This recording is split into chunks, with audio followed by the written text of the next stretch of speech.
बिस्मिल्लाहिर्रहमानिर्रहीम। आज हमारा टॉपिक है एग्जैक्ट डिफरेंशियल इक्वेशंस का। ये आपकी बुक का पेज नंबर है 394।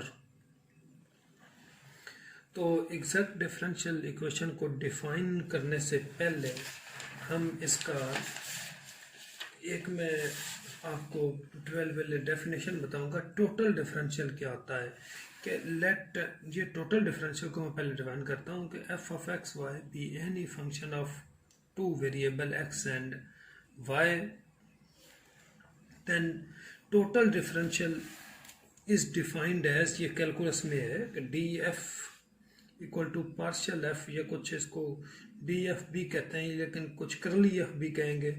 तो मैं ऐसे पार्शियल एफ और partial x D X plus partial F और पार्शियल वाई डी वाई, अगर ये इसके बराबर हो जाए तो ये सारा टोटल डिफरेंशियल की इक्वेशन है। अब हम देखते हैं एग्जैक्ट एक्सप्रेशन क्या होती है कि यानी इक्वेशन जो डिफरेंशियल इक्वेशन है M D X, M is variable function of two variable X and Y, इस तरह प्लस एन डी वाई, यानी M and N both are x and functions of x and y is exact if it is the total differential, कि ये अगर total differential के equal आ जाए तो ये एग्जैक्ट डिफरेंशियल होगी।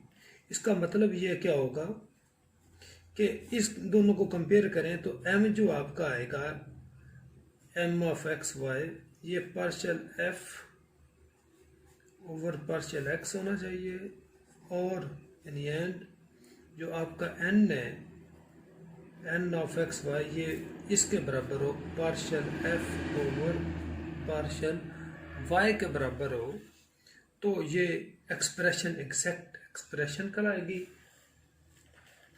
और देन द इक्वेशन, ये यहाँ पे इक्वलिटी का साइन नहीं है यहाँ पे, तो ये एग्जैक्ट ये एक्सप्रेशन है। The equation M X Y D X plus N X Y D Y is said to be exact. अब हम एक थ्योरम देखते हैं कि एग्जैक्ट इक्वेशन कैसे चेक करते हैं।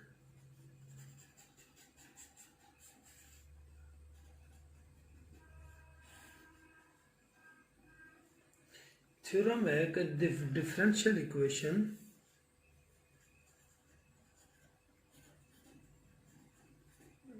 कौन सी, यानी M X Y D X plus N X Y D Y equal to 0, ये डिफरेंशियल इक्वेशन है, इज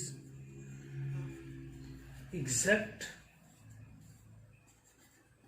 यानी एग्जैक्ट समय exact differential equation if and only if कि m का with respect to y derivative, n का with respect to x derivative equal हो, यानी m का with respect to y partial derivative, ये जो है ना साइन, ये पार्शियल डेरिवेटिव के लिए, और n का विद रिस्पेक्ट टू x यानी partial n over partial x, ये अगर इक्वल हो तो ये इक्वेशन एग्जैक्ट है। अगर ये इक्वल ना हो तो ये एग्जैक्ट नहीं है। प्रूफ इसका आपने खुद ट्राई करना है, 395 पेज के ऊपर ये प्रूफ भी किया हुआ है। प्रूफ की अगर समझ ना आए तो वो आप मुझसे डिस्कस फिर कर सकते हैं। मैं आपको वैसे एक और लिंक भी भेजूंगा जिसमें आपको इसके प्रूफ की भी समझ आ जाएगी। अब हम एक एग्जाम्पल है, इसको सॉल्व करते हैं कि आपको मैं सॉल्व करने का तरीका ज़रा बताता हूँ कि एग्जाम्पल नंबर 16 है।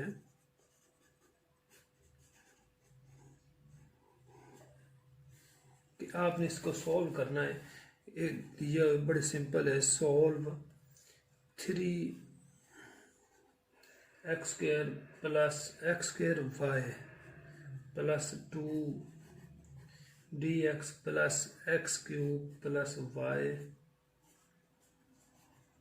D Y equal to 0। तो इसको अगर आप इसके साथ कंपेयर करें M X Y D X N X Y D Y equal to 0, इसके साथ हम कंपेयर अगर करें तो डी एक्स का कोफिशिएंट m होता है, यानी यहाँ पे आपका एम एक्स वाई जो है वो है जी 3x² वाई प्लस 2, और आपका जो n है वो डी वाई का कोफिशिएंट है, यानी n ऑफ एक्स वाई वो है x³ प्लस वाई। पहले जो आपको थ्योरम मैंने आपको बताया है, ये मैं थ्योरम आपको फिर दिखा देता हूँ कि ये वाला थ्योरम है कि differential equation M X Y D X plus N X Y D Y is exact if and only if M का partial derivative with respect to Y is equal to partial derivative of N with respect to X, यानी M Y, इसको आप ऐसे भी लिख सकते हैं कि एम वाई, एम के साथ छोटा सा वाई, इसका मतलब एम का partial derivative with respect to Y है और एन का partial derivative with respect to X, ये इक्वल होने चाहिए, फिर ये एग्जैक्ट है। अब इसका पार्शियल डेरिवेटिव कैसे लेना है कि यानी m का with respect to y partial m over partial y। अब जब y का डेरिवेटिव लेना है पार्शियल डेरिवेटिव, तो इसमें बाकी x वगैरह कांस्टेंट होंगे, 3x² y, तो 3x² अब कांस्टेंट आपका होगा और y का डेरिवेटिव 1 हो गया, यानी 3x² इंटू 1 और 2 का 0, तो ये 3x² आ गया। और n का विद रिस्पेक्ट टू क्या लेना है डेरिवेटिव आपने, x पार्शियल डेरिवेटिव। अब अगर x के हिसाब से लेना है तो इसमें y कांस्टेंट, कांस्टेंट का 0 और x पावर 3 का डेरिवेटिव फिर आ गया 3x²। अब आप ये इन दोनों को कंपेयर करें, ये भी 3x², ये भी 3, इसका मतलब ये हुआ कि partial m over partial y equal to partial n over partial x, ये इक्वल आ गए। तो ये जो इक्वेशन जिसको आपने सॉल्व करना था वो एग्जैक्ट है। So equation 1 is exact differential equation. जहाँ तक आपको ये तो पहले पता चल गया कि एग्जैक्ट साबित करना है, तो एग्जैक्ट को सॉल्व कैसे करना है ये आपने साबित कर लिया कि ये क्या है, एग्जैक्ट डिफरेंशियल इक्वेशन। अब हमने इसको सॉल्व करना है, क्या करना है जी, सॉल्व करना है। जो डेफिनेशन में मैंने आपको मैं फिर दिखा रहा हूँ, ये देखें कि जो m है ये partial f over partial x के इक्वल है। एग्जैक्ट साबित करने के लिए इसका m का with respect to y derivative लेना है और n का विद रिस्पेक्ट टू x, वो तो एग्जैक्ट साबित करने के लिए। लेकिन अगर अब एग्जैक्ट प्रूव हो गया तो इसका मतलब m किसके इक्वल दिया हुआ है, ये partial f over partial x होता है और n partial f over partial y होता है। ये आपके बुक के पेज के ऊपर भी लिखा हुआ है। तो इसका मतलब ये जो m है किसके इक्वल था, partial f over partial x, और n आपका था partial f over partial y, ये डेफिनेशन में लिखा हुआ है। तो अब इसका ये मतलब हुआ कि partial f over partial x equal to m of m के साथ यहाँ पे मैंने लिखा नहीं, लेकिन ये अंडरस्टूड है कि यहाँ पे लिखा हुआ x y और n ऑफ x y, ये भी x y है। तो पार्शियल f और पार्शियल x किसके इक्वल है, ये m के इक्वल है। तो m की वैल्यू है 3x² y प्लस 2, इसको आप रोमन में कह लें नंबर 1, और partial f over partial y equal to n of x y, और n की वैल्यू है x³ प्लस y। ये दोनों आपको समझो दिए हुए।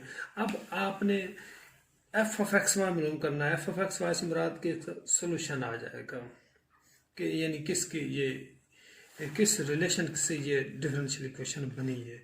अब आप f ऑफ x को इंटीग्रेट करेंगे विद रिस्पेक्ट टू x से, या इसको विद रिस्पेक्ट टू y से आप इंटीग्रेट करेंगे। मैं पहली इक्वेशन जो है f ऑफ x y को इसको इंटीग्रेट करूंगा with respect to x, integrating equation 1 with respect to x। तो ये partial F over partial x D x 3x² y plus 2 dx, ये इससे कट गया, ये इससे इधर रह गया एफ ऑफ एक्स वाई। अब विद रिस्पेक्ट टू एक्स करना है तो y कांस्टेंट आपका हुआ, तो 3y ये कांस्टेंट है, एक्स स्क्वायर का हो गया x पावर 3/3 और 2 का इंटीग्रल हो गया 2x। आगे कांस्टेंट आना है। अब y कांस्टेंट था, यहाँ पे h ऑफ y ये आपका कांस्टेंट हुआ, यहाँ पे 3 भी कट गया, f ऑफ एक्स वाई किसको इक्वल रह गया जी, x³ y plus 2x plus h of y, इसको नंबर हम 3 कह लेते हैं। अब h y यानी h ऑफ y है, ये क्या है, h ऑफ y ये कांस्टेंट ऑफ इंटीग्रेशन है, इसकी वैल्यू मालूम करनी है। इसकी वैल्यू के लिए आप ये पार्शियल एफ और पार्शियल y है, इस फंक्शन को विद रिस्पेक्ट टू y हम डिफ्रेंशिएट करेंगे, तो ये पार्शियल एफ और पार्शियल y अगर फिर इन दोनों को कंपेयर करेंगे तो हमारी कांस्टेंट की कीमत आ जाएगी। So now differentiating equation 3 with respect to y के लिहाज से क्यों करना है, ताकि ये पार्शियल एफ और पार्शियल y है तो ये भी partial F over partial y बन जाएगा। तो अब y के लिहाज से करेंगे तो x कांस्टेंट हुआ, यानी ये हो गया x³ और 2x का 0, और ये क्या बन गया h y। तो ये इसको थोड़ा सा ऐसे पार्शियल एफ और पार्शियल y ये किसके इक्वल हुआ x³ प्लस h y, इसको नंबर 4 कह लेते हैं। अब ये 2 में भी पार्शियल एफ और पार्शियल y है और 4 में भी पार्शियल एफ और पार्शियल y आ गया। अब इन दोनों को अगर हम कंपेयर करें, यानी comparing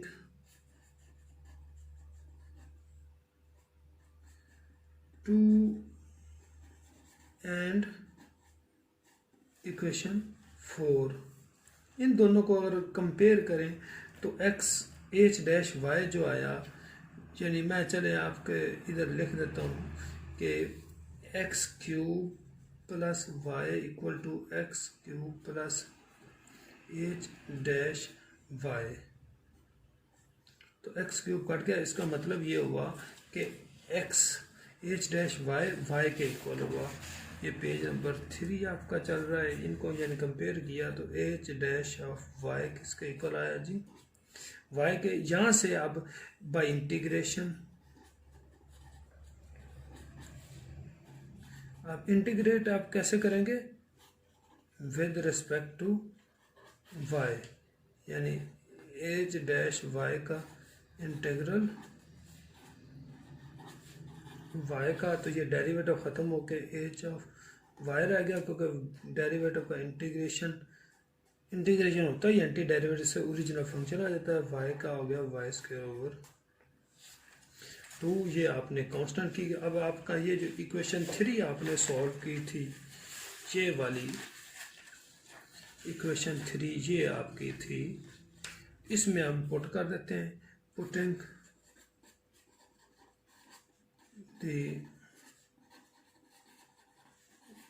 value of h of y in equation 3, ये तो हमारे पास रिजल्ट आया F of X Y equal to x³ y plus 2x plus h of y, और h ऑफ y की वैल्यू आई y² ओवर 2। ये आपका आया जी सॉल्यूशन। तो ये एफ ऑफ एक्स वाई, तो so the general solution of 1, यानी 1 से मुराद के ये जो गिवन इक्वेशन ये थी, वो आप ऐसा लिखेंगे x³ y plus 2x plus y² over 2 equal to C कर लें या सी इधर डाल दें और इधर इक्वल टू 0 लिख सकते हैं, या यहाँ पे आप सी लिख सकते हैं तो यहाँ पे भी सी आ जाएगा, तो वो सी इधर आ जाएगा और इधर आप 0 लिख सकते हैं।